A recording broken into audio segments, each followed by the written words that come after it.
support, call, text, or chat 988. Brought to you by Nebraska DHHS in partnership with SAMHSA. This is your captain. We are going to be experiencing some slight turbulence. Please fasten your... Oh, hold on. Just got a video of my cat. Imagine the pilot of an airplane was as confident as you are texting and driving. Seems kind of crazy when you put it like that.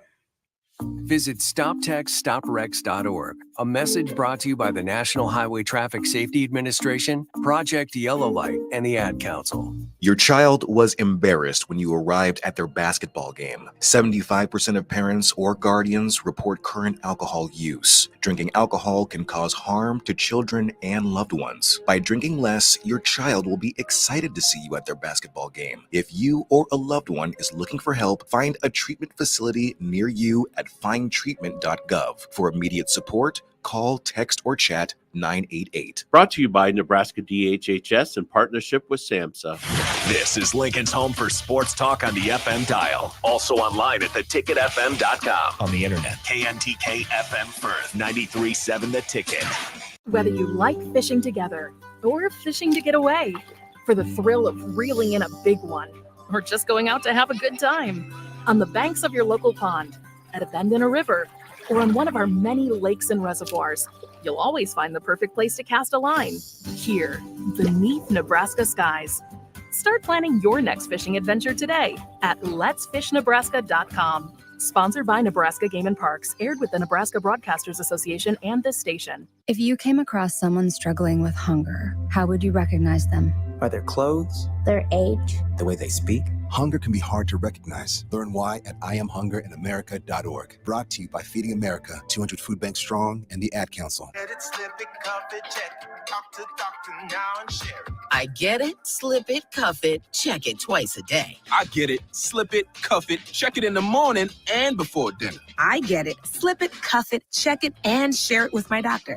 Nearly 1 in 2 U.S. adults have high blood pressure. That's why it's important to self-monitor your blood pressure in 4 easy-to-remember steps. It starts with a monitor. Now that I know my blood pressure numbers, I talked with my doctor. We're getting those numbers down. Get it, slip it, cuff it, check it. Talk to doctor now and share it. Be next to talk to your doctor about your blood pressure numbers. Get down with your blood pressure. Self-monitoring is power. Learn more at manageyourbp.org. Brought to you by the Ad Council, the American Heart Association, and the American Medical Association, in partnership with the Office of Minority Health and Health Resources and Services Administration. Serve Nebraska believes that volunteers are part of what makes Nebraska great. Each year, the Step Forward Awards honors volunteers from across the state who serve their communities in outstanding ways. We hope you'll join us this year at the Step Forward Awards luncheon on October 27th in Omaha. Help us thank volunteers with a celebration to remember. To register, visit serve.nebraska.gov and click Register Now. We hope to see you there. Paid for by Serve Nebraska. Aired with the Nebraska Broadcasters Association and this station. Dance like a dad. It's a great way to make a moment with your kids. First, I hold my hands out like they're on a steering wheel. Then I look over my shoulder. Next, I put it in reverse. Visit fatherhood.gov. Brought to you by the U.S. Department of Health and Human Services and the Ad Council. Whether you like fishing together or fishing to get away, for the thrill of reeling in a big one, or just going out to have a good time, on the banks of your local pond, at a bend in a river, or on one of our many lakes and reservoirs, you'll always find the perfect place to cast a line, here, beneath Nebraska skies. Start planning your next fishing adventure today at letsfishnebraska.com. Sponsored by Nebraska Game and Parks, aired with the Nebraska Broadcasters Association and this station. It's time to go one-on-one with DP. Coming at you live from the Coppel Chevrolet GMC studios. Here is your host, Derek Pearson. Brought to you by Mary Ellen's Food for the Soul on 93.7 The Ticket and theticketfm.com.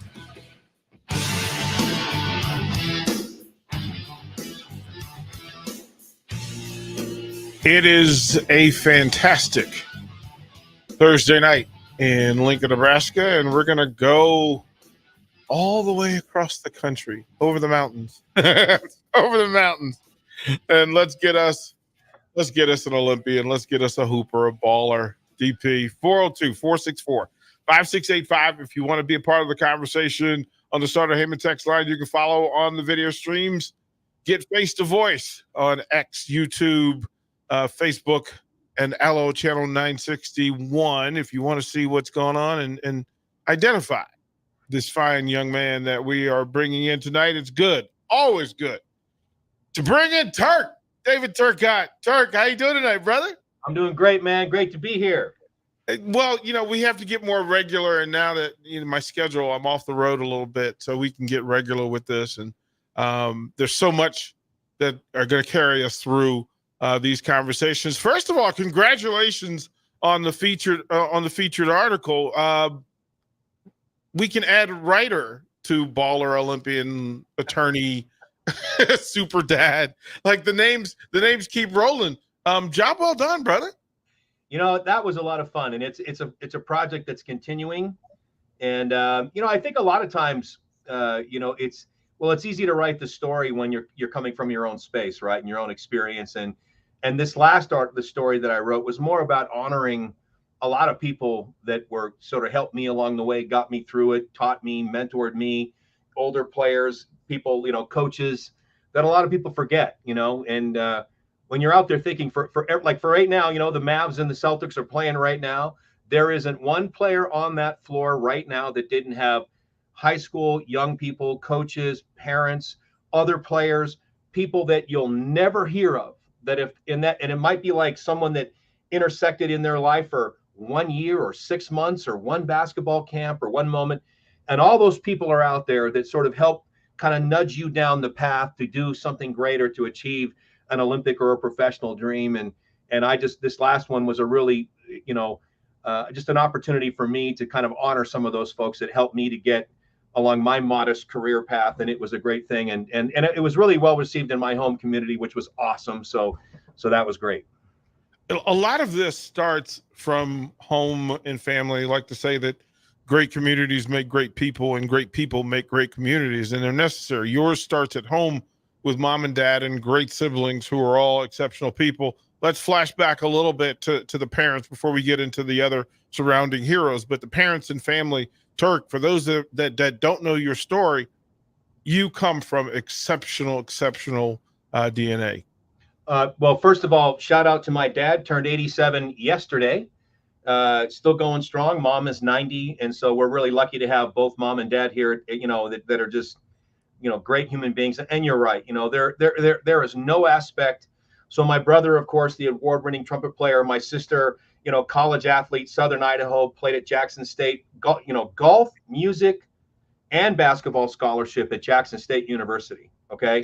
Mm-hmm. And so you've got this great, I think, foundational work ethic, sense of sort of adventure, like what I call in my family, the whole choice to quote unquote live remarkably, which is make the remarkable choice. I mean, it's sort of a play on the road less traveled kind of a vibe, but that comes from mom and dad, like to be able to create that safety net and that sense of wellness and safety that I can go out and try something crazy cool and, adventuresome. And you know what, if it doesn't work out, it's going to be okay. It's not going to be the end of the world. And that foundational thing where it starts with work ethic, going to class, doing well in school, doing what you got to do to make sure you've got, you've got a support system, doing the right things, working every day, focusing on your mission. That all comes from home, or other great mentors in your life. But in my case, I had the two best mentors on earth living under the same roof as me and my brother and sister. And so it's obviously a huge part of where we come from and who we've all become as kids, now adults with our own kids. Turk, how much of that rolls over, right? That now you with the super athlete young lady that you're leading, listen, seeds planted often bear fruit. That's happened. And I know that you parent in the voices of those two great parents you had. For sure. But you know what the biggest thing that my parents gave me was, though, accountability and work ethic. That's it. You win, you lose, succeed, you fail. That's on you. That's about your work. This whole sense, and this is what always, and again, I think we talked about this before, when I hear people talk about, oh, Michael Jordan was so talented or he was given so much. BS. That the people that thrive and succeed come from that world of, You absolutely have to work and claw and scratch. And I always listen to people talk about professional athletes, the greatest of the great. Like you take someone like Kobe Bryant, it's another great example in the sports world, right? His dad was playing overseas. He had money. He wasn't poor. He didn't come from some terrible circumstance. But boy, oh boy, did he work hard. Like they talk about Mamba mentality now and what that is. But no one was really talking about that when Kobe was coming up and playing, and they were, and that respect for accountability and work ethic. And, there is no entitlement to greatness. No one's born into greatness. Greatness is created, forged in that crucible of adversity and fight and struggle. And, and that's where, in our family, it was always known from the get-go that if you're going to go to college and play sports and be successful, that's on you. If you're going to go forward in academics and have another different professional life, that's on you. And my dad always had this great saying, I'll give you all the rope in the world. I'm going to support you. I'm going to help you in any way you want. You're either going to use it to climb to the top of the mountain or you're going to hang yourself, but that's on you, meaning that like it really is. And I took that to heart early on and said, well, then the only thing my parents made sure of was if I made it in basketball or didn't make it in basketball, it wasn't going to be because somebody outworked me. That was for sure. And if you bring that mindset into everything, you're going to wind up great no matter where it ends up. Turk, that's a big part of the piece that you shared was buried in talent and all the other things is that work ethic, but you took work ethic to an extreme. And it's only extreme because not everybody's willing to do it. But to put in 8 hours practice a day is a commitment, and it builds a fortitude that allows you to have success. As you said, it's earned, nothing given, everything earned. Where does that come from? Because that's beyond even the push for basic level greatness. This is 8 hours. You know what? I'll do everything that I can to get whatever success I can get. So let me just say this as a starting off point. The Olympics coming up in July, which I don't know how gassed you are, but dude, I'm so psyched to see the Paris Olympics. There are so many. First of all, my favorite city on earth. Okay. Mm-hmm. Number one. Number two, there are so many great Canadian, American, European athletes that the world is following right now that are going into this wonderful collision course. So I'll start with the question and then I'll answer your question. You tell me which one of the athletes going to Paris in 2026 didn't do the exact same thing I did or more. Yeah. There isn't one. Yeah. Like, okay, Katie Ledecky, U.S. swimmer. You mean, Michael Phelps' story that's been coming out on social media. In 7 years, I went 7 days a week for 6 hours a day. Ungodly. Like people, there are no exceptions to the rule. Like if you're watching the NBA game right now, you tell me which is the guy that, did an hour and a half a day and kind of mailed it in and walked himself into the NBA finals. Not one. So I think that's the thing. So the understanding of that nugget of knowing that there is no other path than all in. And this is where some parents get mad at me. Like, no, if you have a plan B, you don't believe in plan A. And if you're doing time on plan B, guess what? Plan A is sort of having the foundation, like, the sands of the hourglass running out beneath you as you're trying to do your thing. You take your own time away to be great at that other thing, right? So I would say that, so I appreciate the kind words, and I do, but I will tell you that I don't think there was anything, if you go to an elite level of anything, I was not the exception. I was the norm, right? And then once you get up to, like in the NBA right now, like there's 30 new players a year that come into a league where there's 3,000 players a year that want to get in there. So yes, does whether you're 7'4" or 6'2" matter? Sure. But there are things that you can't control. But of all the things you can control, I think every single person wanting that opportunity that's really in it to win it, they are all identical in the work ethic, in the commitment. Now, some people are more efficient, some people are smarter, some people play the different way, right? But all of that, I think and that's what's so exciting. Like there's going to be a convergence of greatness in the next 8 weeks that we're going to see. That is, I think this Olympics is going to be one of the most special for that very reason. And by the way, DP, like it seriously, tell the truth. You're going to find out going like, I'm watching synchronized swimming. 100%. badminton. You know, I'm watching sports I would never watch. Because when I'm watching badminton, you're going to be like, and then you realize, holy crap, these guys are amazing. These women are amazing. Like, you're going to see greatness and all this stuff that you don't normally see. And even in like badminton, synchronized swimming, sports that aren't big power sports out there, like whatever's going to happen, they're all elite with the same commitment. Like, there's nobody in there that just free rode themselves in there to that kind of opportunity. So, you know, again, it's that's what I love about it. And I love seeing everyone out, hearts on their sleeve. It's all out there. This is what I want. This is what I live for. And you put all that together from 300 countries, and it's the coolest thing on earth, you know? Turk, through all of it, right? That a big part of this are the stories, which make the games matter, because the results only matter because of the people and the stories that are connected to them, right? Sure. The journey to whatever the result is. And Olympics does a better job than most sports in getting to those stories. And that, you know what, it's not always a balanced playing field. It's not always from the same resource pool. You know, if you're a Jamaican bobsledder, it's a little bit different than it's Canada. And then the stories of how they manage to find success.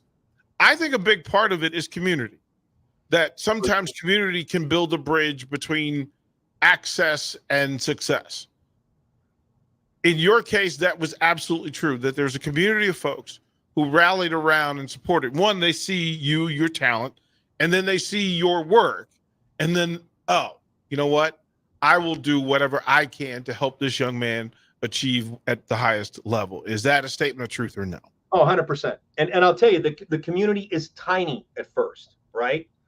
And like, for example, in my case, in the article that I just wrote, it was like, you know, I'm an 8th grader that had this, there was a very tight knit group of ball players and coaches that all knew each other, and they were all running camps. And this one hero of mine, like, you know, Steve Nash and I have the same hero, and this Eli Pasquale that was kind of like the very first great point guard that came out of Canada ever, you know, and, you know, he was running camps, and you get to know him, and you kind of like, he kind of says 2 words to you that inspires. And then his coaches and the players he played with, I played with his younger brother, Vito, and we were all very close together. And there literally was a community of 35 or 40 people. And that's it. I came from a town, and that's what the point of my article, right? When I wrote the article, it was like, my little town has 120,000 people in it. But in the last 40 years, there were a total of 36 Olympic basketball players in 40 years. And 3 of those 36 came from Sudbury, my little town in a country of, you know, 40 million, like the size of the state of California. The mathematical odds of that, like, here we are accounting for 30% or whatever, or 10% of all the basketball Olympians, and we're 0.00001 of the size of the whole country, right? So, and that's all because of that little community. But this is what I love, though. So you're familiar with like Benedict Mathurin, right? And like Shea Gilgeous and all these guys. And then, by the way, his cousin that's playing for Dallas. I was interviewing these guys and talking, and like Benedict Mathurin, by the way, who's one of the most remarkable human beings on the planet, you know, and himself, but talks about making the switch from, I was in my neighborhood playing hockey and playing all these other sports. And then I just got in with a group of friends and coaches and that community support. The gym's always open. Someone's there to mentor me and help me. It's so local, you know, it is so local with, you know, getting that kind of support system to give you confidence. But really, you got to get that person early that says, this is your path forward. If you do 1 + 2 + 3, and you do these things, you could go here. And I think that's where most people, if you think of any young person right now, if you can tell them, I know the path you want to go on, I know where you want to end up, I have been there or been close to there, I can tell you how to get there. And if you look in this direction and stay focused here and do this work, this is a path forward. That is the most powerful thing in the world for a young person. Because someone that just says to you and cheers you on and says, you can do it and go for it, and you're the best, wow, you're amazing, and you do all that stuff, but you don't say, all right, kid, come here, let's be serious. This is your path forward. This is what you have to do. Here's the milestones you've got to achieve. But give them the direction. it's over. And that's what Eli did for me. That's what Eli did for Steve Nash. He did ultimately the same thing to both of us. He said, look, if you're serious about this game, this is what you got to do. You got to stop doing all this other stuff, and this is what you got to do. And that's how it happened. And it's like, and that local community, close, everyday presence, and a lot of times that's your high school coach, a teacher, sometimes a parent, but mostly it's this other person, because parents tell you they love you and they want you to win no matter what. But it's this other person, right, in your community that has no vested interest in your outcome. And it's because they're not have an interest in your outcome and they're just saying it to say it to help you, it just rings truer. It's this external validation of, I can get there and I can see the path forward. That's the most powerful thing you can give a young person on earth. The late, great John Thompson would always say that the big thing in that is often that third voice. He said it is the thing that moves people from their comfortable situation to the uncomfortable, is an unfamiliar voice, a third voice that's not themselves. It's not parental. It is that third voice that moves talent towards a thing. And I can literally think of that collection of third voices in my life who told the poor kid, baseball's away, sports away, the books are away, work harder, play harder, all of those things that my parents and family had told me all along. But I couldn't hear them. I needed the third voice. And it's always important. And Turk, you're becoming that third voice for a lot of people. Like, I think that's one of the best parts of your story, is that you're not just writing the victories. You're actually sharing the lessons with young people so that they can have same levels of success, and you're giving them permission to do so, which is it gets lost way too many times, is just the power of having somebody give you permission to be great. You know what it is, though, and honestly, and I appreciate you saying that. Thank you for that. But I will say that most young people don't have to learn to like winning. Young people need to learn that failure is the biggest part of winning. And and they always have this illusion like, oh, you were always good at this, or you were no. Like I wrote in my article, I was always a good athlete, but I was a hockey player athlete, right? So it was like, I didn't have the basketball skills. I didn't have the finesse. It'd be like playing pickup basketball with a wrestler. And you're just this big physical specimen banging into people with not an ounce of skill, can't play a lick, right? It was terrible. But the reality is that telling a young person, like, you're going to fail a lot. The path to greatness and success is looking at failure as a learning experience. So it's not failure in the sense that I've lost. It's just failure is looking at it like, okay, I just learned about a gap in my game or a skill set or something I need to work on.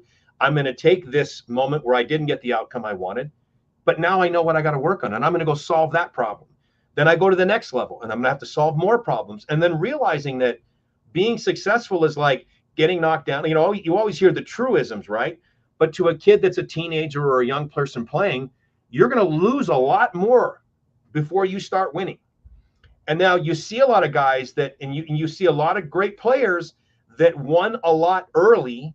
And then those are the guys you see in the league and you go, wow, they're so talented and they're not living up to their talent and they don't have the work ethic. And you get a lot of players that, as great as they were, you go, yeah, but you only got to about 70% of the tank. You know what I mean? And it swings the other way. So I think that's where getting people and young people comfortable with, it's not about always winning. It's realizing that the path to success is breaking through a lot of barriers that other people call failure and not giving a damn about failing. Just knowing that that's just something that's part of the journey, And then once you get comfortable with that's the proof of how you're working and what your path is, then the sky's the limit. Because then if you're comfortable with failing and dealing with adversity and being challenged and powering through, well, what the hell is there in life that you got to be afraid of? Anything. Right? What's left, right? Removing those boundaries, those mental boundaries, through accepting that lessons are a vital part of it. I think the big part for me, Turk, is trying to identify in young people what their greatest friction is going to be, and then planning purposefully how to attack it. For sure. Honestly, the tough challenge there, DP, is always, it's with a young person in particular. It's if you tell them this is what your weakness is and this is what you have to do, then that's like talking to your teenage child, right? It just bounces off them or whatever. The tough part and where wisdom of experience comes in is having the conversation where it's a lot of listening and it's a lot of letting them do their thing and then leading them to their own conclusion, letting them work through their process and just nudging a little bit along the way to let them see it and go, oh, hey, maybe if I do this, this, and this, what do you think of that? Wow, that's a great idea, kid. Yes, I agree. I support you, right? So the Kung Fu ninja side of that is there's a lot of coaches right now, they can say, oh, I can tell you exactly what that kid's to do. But how do you get that kid to see it, believe it, own it intrinsically, right? Like it's their own thing. It's their own process that they own and they become accountable for. Because if it's my plan, like if it's my plan for you, DP, and you don't make my plan, guess what? You will feel like you let me down, which is maybe not a big thing. Who knows, right? Mm-hmm. But if you make it the kid's intrinsic plan, he owns it. He's part of creating it, right? He or she. And then they're not executing for anybody else other than themselves. And then they're looking internally. That's that whole thing they talk about, intrinsic motivators versus, oh, I'm gonna get all this money and get the car, the house, the big contract. That all stuff fades away. But that intrinsic thing, guiding a young person to the moment where they take the lesson and they make it their own, and they make it their own thing inside them that they hold themselves accounted to. That's the magic. That's the kid. You just leave the gym open and leave, and that kid, you'll have to go back and get that kid and pull him out of the gym and say, hey, you're going too far. You need to rest. Here, eat some food, get sleep. Get some sleep. Yeah. That's the beautiful thing of what I try to do is find that place in a young person where they've got that love, they've got that hunger, they've got that need to be great, but giving them a path, but helping them ferret through choices and in life and different things so that they make it their own and they forge their own with a little bit of guidance, right? Yep. Turk, here's what we'll take a break. When we come back, I want to veer a little bit because in the conversations with you, it makes me want to dive into the hot button topic when it comes to student athletes and NIL, because there's some conversations. Your sister, you being of the persuasion, and your sister choosing to go to a historically Black college and university for part of her career. But a big part of the missed message is what NIL could do for student athletes, what it should do. And I want to pick your brain a little bit on the things that student athletes need, the things that adults can do so that we make this experience better for all of them. Dave Turcotte, DP, one-on-one. We'll be right back. I'm Karen Carr. I've been a realtor for 31 years. When I made a company change 12 years ago, I chose Lincoln First Realty, now NP Dodge. It's the oldest independently owned realty company in the country. Since becoming NP Dodge, we've continued our tradition of community involvement. Our management and staff are always available to offer support in marketing, technology, social media, and educational opportunities. Expand your career with NP Dodge. Call Eric at 402-434-2222. Have a passion for the outdoors? Nebraska Game and Parks is seeking seasonal teammates. Work in scenic state parks, contribute to vital research projects, and care for our natural spaces. Seasonal staff assist with special events, provide customer service to outdoor enthusiasts, and make a difference for conservation. Join the adventure at outdoornebraska.gov. Apply online today. Paid for by Nebraska Game and Parks. Aired in cooperation with the Nebraska Broadcasters Association and this station. How was your drive to school?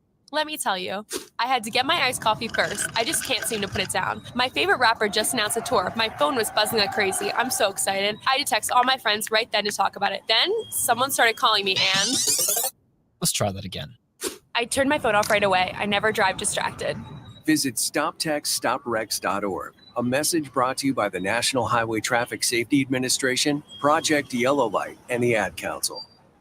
Your child was embarrassed when you arrived at their basketball game. 75% of parents or guardians report current alcohol use. Drinking alcohol can cause harm to children and loved ones. By drinking less, your child will be excited to see you at their basketball game. If you or a loved one is looking for help, find a treatment facility near you at findtreatment.gov. For immediate support, call, text, or chat 988. Brought to you by Nebraska DHHS in partnership with SAMHSA. Do you need motivation to get to the gym on the weekend or even in general? Tune into the Movement Hour each Saturday from 10 to 11 a.m. Movement Academy owner Robert Kuhlman will host the show as he introduces new ways to stay in shape. The Movement Hour every Saturday morning from 10 to 11 a.m. on 93.7 The Ticket and theticketfm.com.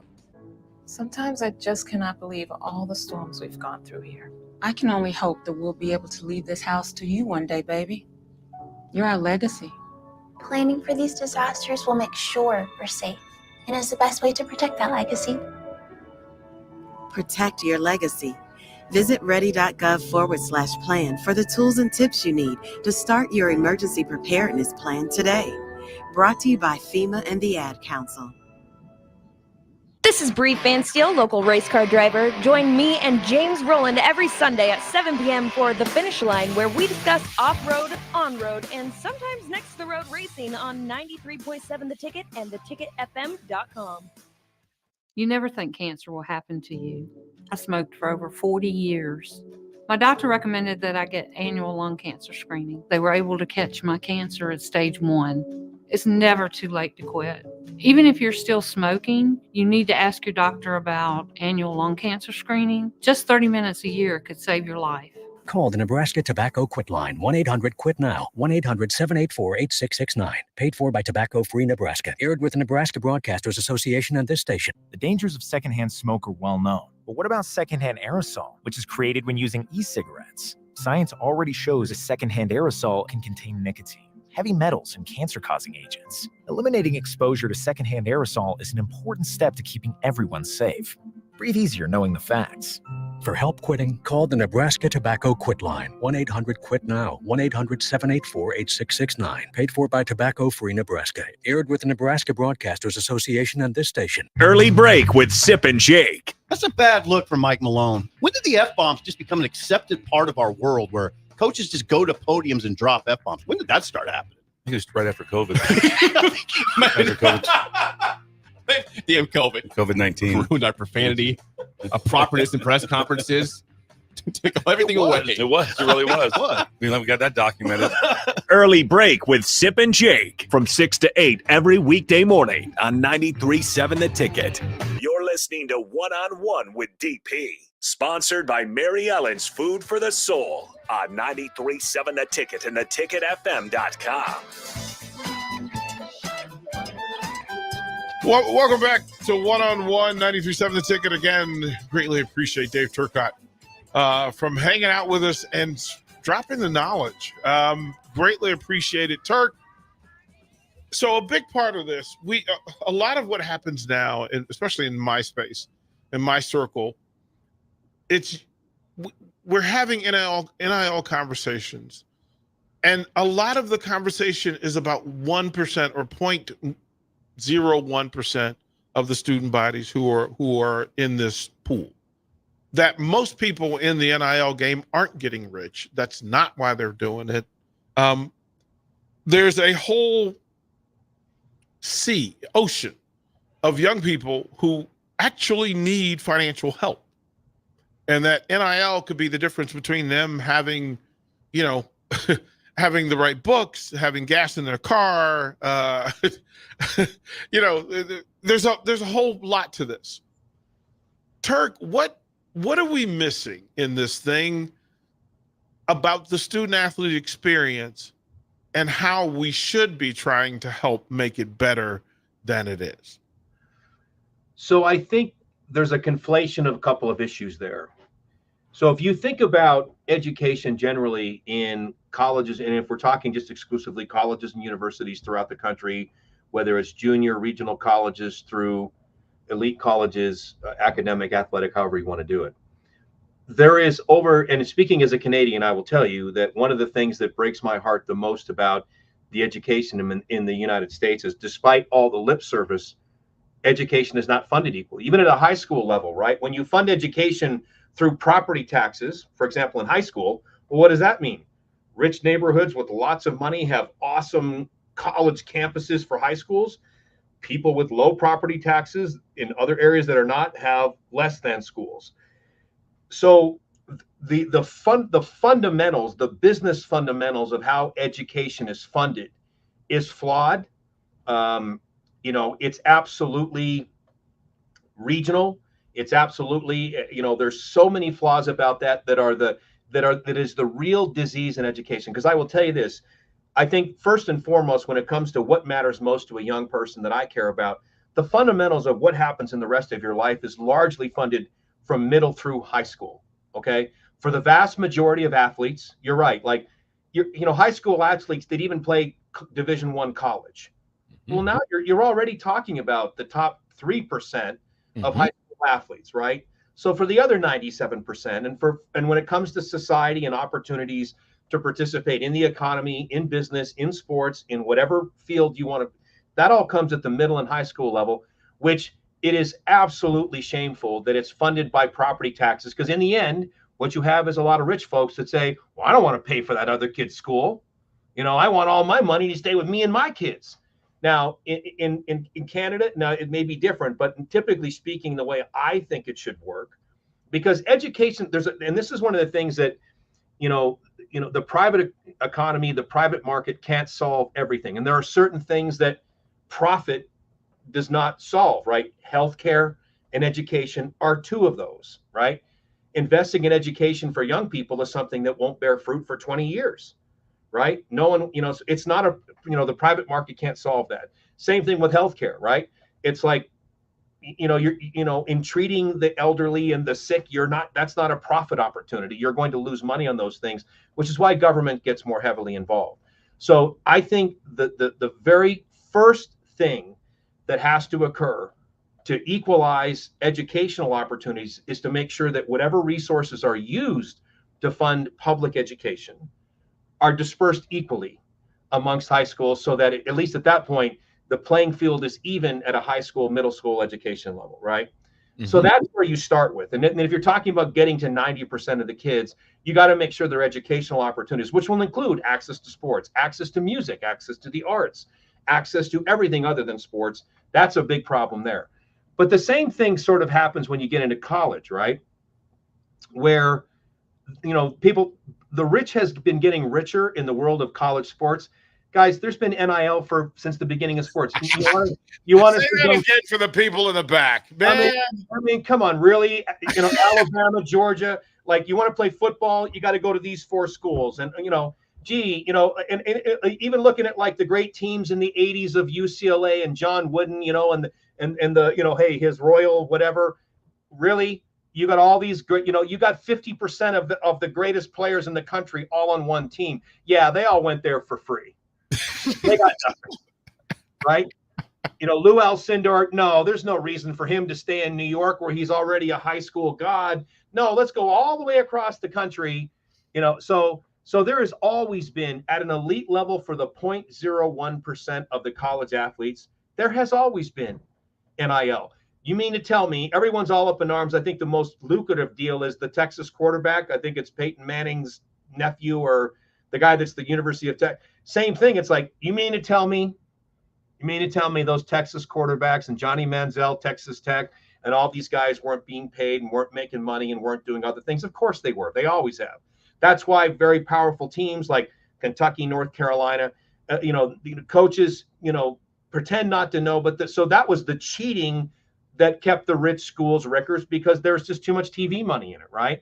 So the money in sports through TV revenue is everything. And now it's TV plus betting. And the betting has brought a whole other economic level to it, which is bringing in a completely different animal. I'm not saying it's all evil, but I'm just saying you have to be truthful and transparent about it. And being fake about, well, I sure remember yesteryear when things were so great and everyone just played for the love of the game. BS. Elite schools were always paying players, right? You know, and it's just like, and I had this discussion with someone on the women's side, right? Yeah. This whole debate of, well, if you're going to be the greatest player in the history of college, you have to have a national championship. Well, really? Because in women's basketball, there are only 4 teams that won championships in the last 40 years. So unless you played for Tennessee, Notre Dame, Stanford, or Connecticut, there's no mathematical way you could be the greatest player of all time, you know, but all these super teams. So that's what happened back in the men's game too, right? So all of that is funded by the economics of TV, the economic opportunity. Every kid is right to do it. It's just that I think, DP, what's happening now is people are uncomfortable with the recognizing that, yes, there is a 19-year-old kid that's going to play basketball, football, baseball, hockey, something that's worth economically a heck of a lot more than all of the other kids on his team, all of the other kids in his conference, and he's going to bring millions of dollars to our school. And the patent unfairness of that, and this is where Jay Billis and I agree, and though Jay Billis has no idea who I am, but I agree that it is appropriate to recognize the economic value of elite athletes, because the difference between an elite athlete and an elite mathematician or an elite musician, no one said, wow, that trombone player in the orchestra is the best in the world, and he brought in $42 million into our school last year. Has never happened, right? So it's a very special thing. So I think, yes, are there problems? Yes. Is it important to be transparent and recognize? But it is also important to recognize that in a private capitalist economy, these people that create economic opportunity and economic value that's unlike anyone else should be paid unlike anyone else, right? But so I don't think elite athletes and NIL and kids getting access to books and school resources are the same thing. Because ultimately, like my sister going to Jackson State, that Jackson, the state of Mississippi, does not prioritize education in some communities. Okay. And that's true of every state. The fact that, when you have the whole, like, historically black colleges and universities, for example, that is all about a lack of funding, and that is done at a government level. And that has nothing to do with sports. That has to do with a whole other discussion we can have some other day about the legacy of those types of things. So I think ultimately it's a failure to invest in education, middle school, high school, college. Whether you're an elite athlete or not, you know what? Whether I'm from the Northeast, I'm from California, I'm from Washington, or I'm from Mississippi, I should have the same access to learn to become a great doctor, a great biologist, a great technician, a great technology person. Those types of things, I think, is the real crying shame that is a different problem than NIL in sports. Because whether we win the national champion football or not doesn't mean that all of the kids coming out of Grambling University are getting top-notch preparation to go into PhD programs, medical programs, and other things that uplift communities, right? Yep. I think it's a larger, more political, socioeconomic issue than just what's happening in sports. Turk, we're going to go to break again. I'm just going to let you know that you've been hired for this other project I have. We're going to help some of those universities and some of those student athletes, and you're a perfect ally in this thing. He's Dave Turcotte. I'm DP. We'll be back to finish out one-on-one here on The Ticket. You never think cancer will happen to you. I smoked for over 40 years. My doctor recommended that I get annual lung cancer screening. They were able to catch my cancer at stage 1. It's never too late to quit.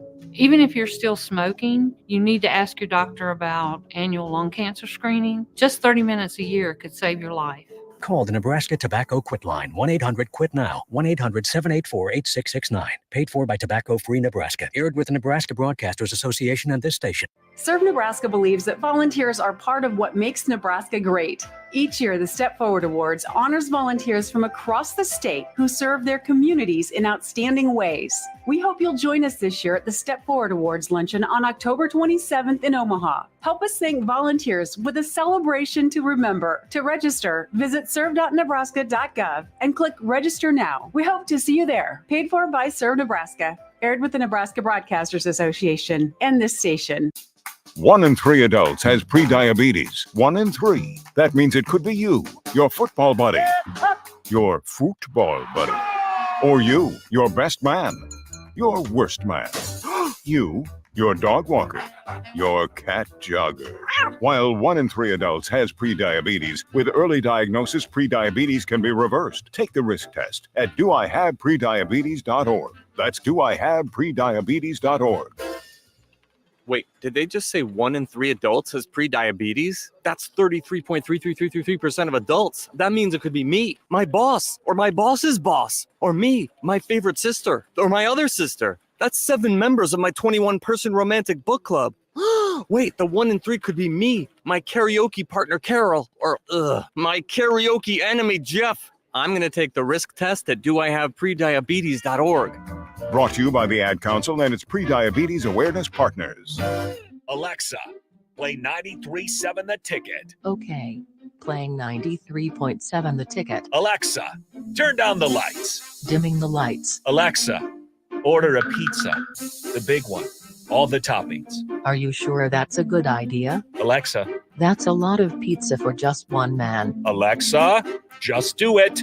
Stop judging me, just do it. As you wish. Thanks, Alexa. You're my best friend. This is area race announcer James Rowland. Join me and Bree Fansteel every Sunday night from 7 to 8 on 93.7 The Ticket for the Finish Line, where we cover all things motorsports from local racing to racing around the world. Every Sunday night from 7 to 8 on 93.7 The Ticket and theticketfm.com.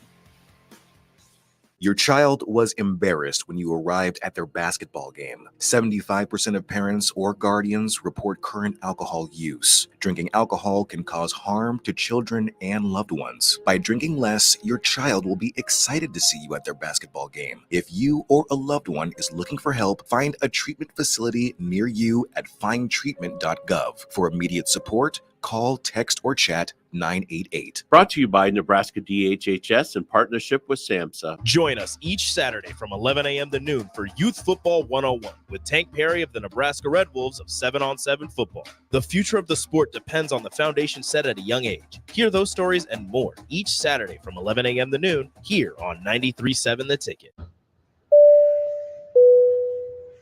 This is your captain. We are going to be experiencing some slight turbulence. Please fasten your... Oh, hold on. Just got a video of my cat. Imagine the pilot of an airplane was as confident as you are texting and driving. Seems kind of crazy when you put it like that. Visit StopTextStopWrecks.org. A message brought to you by the National Highway Traffic Safety Administration, Project Yellow Light, and the Ad Council. You're listening to One-on-One with DP on 93.7 The Ticket and theticketfm.com.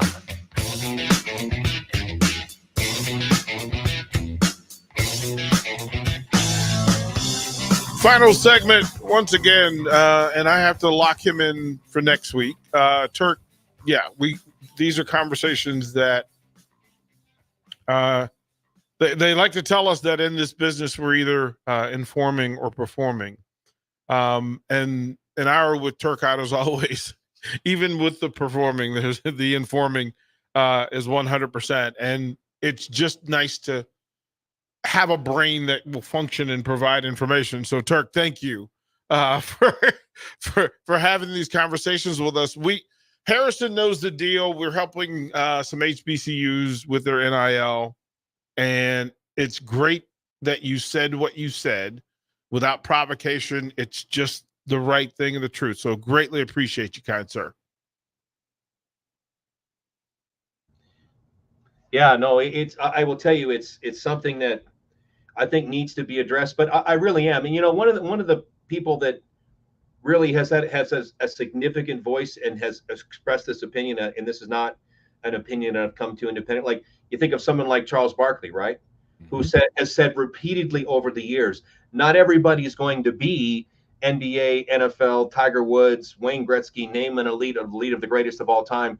So I'm worried about the 97%. When you talk about building a community, and to me, it's just middle school, high school, college is that foundational pillar that communities are built on, because you build that community, and go right back to the beginning of our conversation, DP. You build that community where you've got people, teachers, professionals, medicals, technology, these communities can grow in themselves, and then they build other support systems for other kids to go be great, do other great things, right?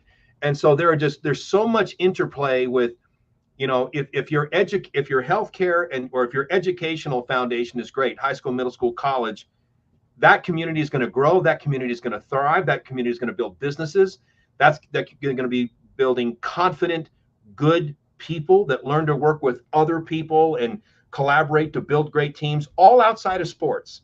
And if you talk about my parents, where they come from, they were both teachers.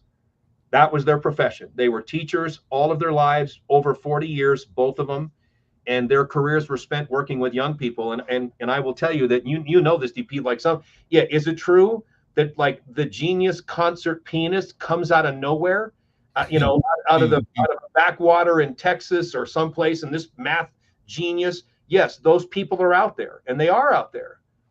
But for most people, you got to have that educational foundation to discover a lot of greatness. And I always worry about, of the 97% that we're talking about that aren't necessarily elite, how many of those 97%, if they just had a little bit more, and in our communities, right, how many kids don't have families where they're as stable or as lucky as I was, right? I still have both my parents. I'm turning 59. That's a rare thing, to have both your parents at my age, right? But think about those families where, okay, mom or dad's not around for whatever reason, but then you meet that coach or that teacher or a librarian or someone that comes in to speak about business or entrepreneurship, right? Education and teaching opportunities create that for those young people. And I think there's been this enormous loss of talent and ability and leadership that just falls through the cracks when you don't invest in that part of your economy, that part of your culture, that part of your society. And that is a larger discussion that I'm really passionate about, because I'm not worried about the elite athlete. They're always going to be okay one way or the other, right? It's the other 97% where how much talent have we lost? When you talk about our GDP, our economy, our whatever value we build, how much of that have we lost because we don't invest in young people, and don't create a foundation upon which they can grab onto something and then discover themselves and their own greatness in whatever direction they want to go, It is vital to have the conversations and to be consistent in it. And again, for smaller schools and smaller programs that don't have the resources of the powerhouse collection, that it makes it difficult for them to see beyond their current struggle, whatever's consistently in their face of, my goodness, I'm at college, I'm getting 3 meals a day, but my mom's, gas bill might not be getting paid. I'm not sure whether my little brother's eating at home. I'd like these things, and NIL has the opportunity, and I hope it realizes it has the responsibility to change those situations as much as they do putting players in cars and getting them free restaurant stuff. But that's part of the journey and part of why we're having this discussion. And it is great to hear a voice outside of my own that speaks to the masses that aren't heard and aren't considered. Well, I'll tell you, just like even look, I went to Colorado State. That's not exactly a powerhouse anything, right? But even now, a mid-major, every year these coaches, and I think it will level out, DP. Like, it's just like, yes, the elite goes first. This guy, all the news is about the guy with the big contracts and the big money, and the LSU gymnast that makes $1 million a year, and then of course Caitlin Clark is a whole other phenom. But there are athletes in every sport in college that are making a ton of money, and that's the attention now. But I think that's going to level out, because like in my school, we're having, like the way one of the assistant coaches described it, we're having to re-recruit our own kids every year. So, hey, your kid did great. He's going to go from here to Ohio State, or he'll go from here to LSU and whichever. And that's going to happen, which I don't mind, by the way, because, in my day, it was like, I had a coach flat out tell me after my junior year, and I was an all conference player, like, yeah, you do that and I'll let him, you can get blacklisted and you would lose your career, or, eligibility rules have changed. Transfer portal as a player seems great. But I would just say we should all kind of reserve judgment on NIL. Players getting that kind of money, there's too few of them. And I think businesses that are sponsoring are focusing too much. But I think what you're going to see now in a college athletic department, your assistant athletic director in charge of basketball or football is going to be less an athletic director and more like a GM for a pro team, right? You're going to have to think about, hey, we have 10 million or we have $2 million in NIL money. Is it better to go give $1 million to that one guy or give 300,000 to these 7 players that are all phenomenal? Like, so I think you're going to see a morph of college the administration of college sports to go more like great sports franchises. And I still think the elite teams will always be the elite teams, but I think very, very good teams are going to figure out a way to do it. Like, classic example, 2 years ago, national championship game. Who the heck is FAU? Excuse me. How did they get to the Final Four? Right. Well, the first year of NIL, all of a sudden they've got 5, top, so you're going to see a lot of that. I don't mind that, but I do hope, DP, and you're right. Like, it's way too at the top, like a star-driven thing. But I think as NIL expands and businesses and mid-level programs realize, hey, maybe it's better to get 7 great players rather than pay one coach $8 million a year. Does Nick Saban need $7 million a year to coach? Like, it's like the guy that says to me, I love this game, I love coaching, but I can't do it unless I'm making $7 million a year as a college coach. How about this? How about you boosters go get $3.5 million for the players and $3.5 million for the coach? And if the coach won't coach for $3.5 million, guess what? He doesn't love the game that much. Turk, that's the beauty. Like, listen, it's so funny. It's beyond the logic. And it's the silliness that we talk about on a daily basis here on The Ticket, because I asked the question, how many of those $9 million seasons do you need? You could do a whole lot more for a whole lot of people, but they're not interested. Hey, Turk, let's pick another day next week. Let's have at it again, brother. Greatly appreciate you, man. Always great to talk with you. Love that you have me here. Happy to have these conversations. It's always great to connect. We will talk this weekend, my friend. We'll book next week, and then I need to get you on board with raising money for some of these smaller programs. That's Dave Turcotte, Canadian Olympian, hooper, baller. Let's go. USA, Canada, July 10th. Watch for it. Canada wins. We're all set, bro. We ain't done with it. That's Turk. More Ticket Weeknights coming up. 93.7 The Ticket.